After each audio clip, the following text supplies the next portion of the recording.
So this is my current setup, and I'm just illustrating how this net works. This is a Cocoon hammock net, which is very nice and light, but also delicate.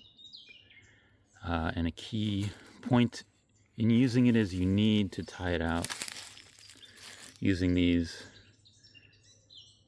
tabs, which are elastic, but in my opinion, they're not elastic enough. So ideally you find other elastic cord to attach them to.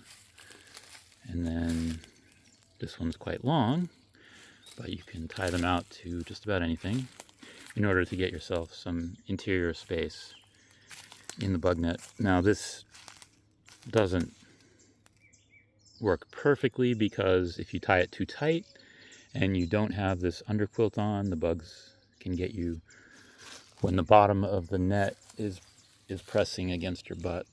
So if you pull it out too tight, the bugs will get you from the bottom. If you don't have an underquilt, like if it's super hot and you pull this out too tight, they'll get you from the bottom. Also, if you're in there and my head was at the far end there, your shoulders will touch.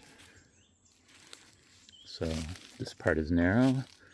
And if you're in your hammock sideways, which often you go sideways in order to get flat instead of being curved, your head will be out towards one end, and that'll be touching the net. So sometimes you put on your hat while you're inside the net with a brim to keep this part of the net off your face. And I suppose there's a little bit involved in learning to use the zippers so that you're not tearing the net or having too hard of a time with them, but I've used these a long time, and usually it's the net itself that wears out before the zippers. So on this side also, again, it's another piece of elastic, thin elastic cord. And that way if you bump into it or you drop gear on it or a tree falls on it or whatever, you will not be pulling out these tabs and damaging your net because you have this elastic here. Aside from that, here's some other useful gear: an eye mask. This is the Ridgeline. You don't need a Ridgeline to use this net, but most people, I believe, use a Ridgeline because this net has these little, I'm not sure what this is for, but yeah, there's other ways to tie up this net. Like if you look right here, it comes with cord when you buy it. I might have removed it from the one I sent, but there's ways to suspend the bug net without having a Ridgeline on your hammock. I have these little Ridgeline pockets that has my mouth guard because I grind my teeth. And this is the underquilt, which not everyone will have. It definitely gets too hot in the summer, but you know, at night it'll cool down. So you can see how this is attached. It has the elastic that goes to the ends of the hammock, and then there's these additional tie-outs I use to keep it pressed close to my body. And if it's super cold, there's additional tie-outs right here in the middle. Right now there's a cord on one side. If it's super hot, I take the underquilt off and I'll tie it up around the Ridgeline, a bit like reefing a sail, and I use the central cord to wrap around the underquilt and tie it closer to the Ridgeline.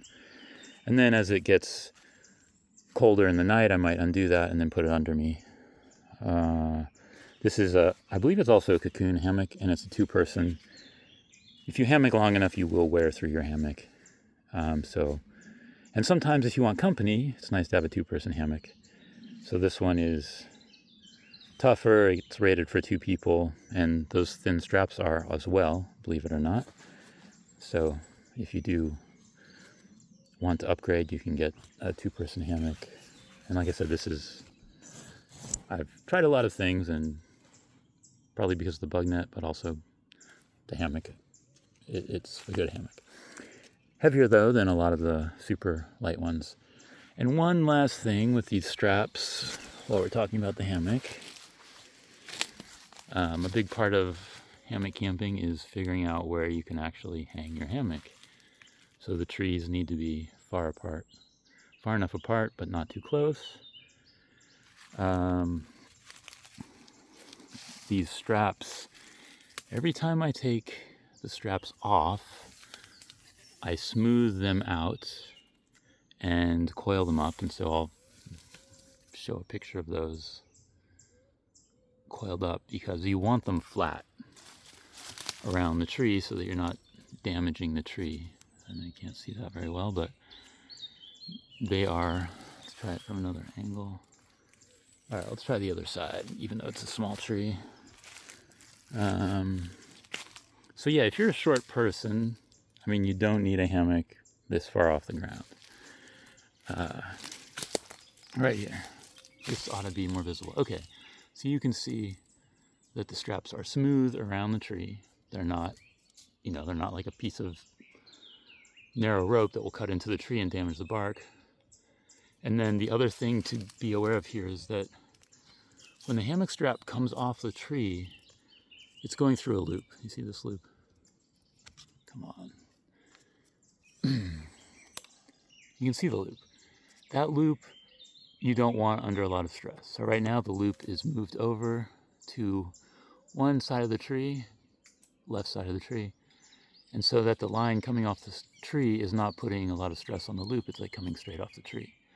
On the other hand, if you put the loop too far this way, it's going to be putting a lot of stress on the loop, and it's never happened to me, but I assume possibly it might eventually start gnawing through the end of your loop and damage your straps. So that's something, I'm not sure that makes sense to you right now, but you've got options. Like, it could be off the left side, it could be off the right side, it could be off the center. Instead of having it off the right side here, you could see there would be a big bend in the line. If it was all the way over here, it'd be bending like that against the loop. If it was in the middle also, it'd be bending, pulling against the loop. But over here, on this, I moved it, but if it was all the way over here, it would be smooth. It wouldn't be bending like this. So, hope that's clear. And I guess next I'll just show you what they look like once I've taken them off the tree and smoothed them out, and how I store them. Because it's not, I don't just take them off the tree and wad them up and then put them away. I always smooth them out before I put them away. All right, so that's basically the hammock. Now, if you don't have an underquilt and you only have an air mattress, it's not that difficult. You blow up the air mattress, you put it in the hammock. It provides a little bit of structure for the hammock. The issue there is your shoulders will be pushing against the hammock, and if you have a quilt and your quilt is compressed, your shoulders will be cold. So in that case, you find pieces of foam or clothing and you put them where your shoulders are pressing against your insulation, and you should be okay. The other downside of the air mattress is it's not breathable, so you'll notice. Obviously if you're sleeping on it on the ground, it's the same thing, but for whatever reason, you roll around enough, it doesn't seem to matter as much.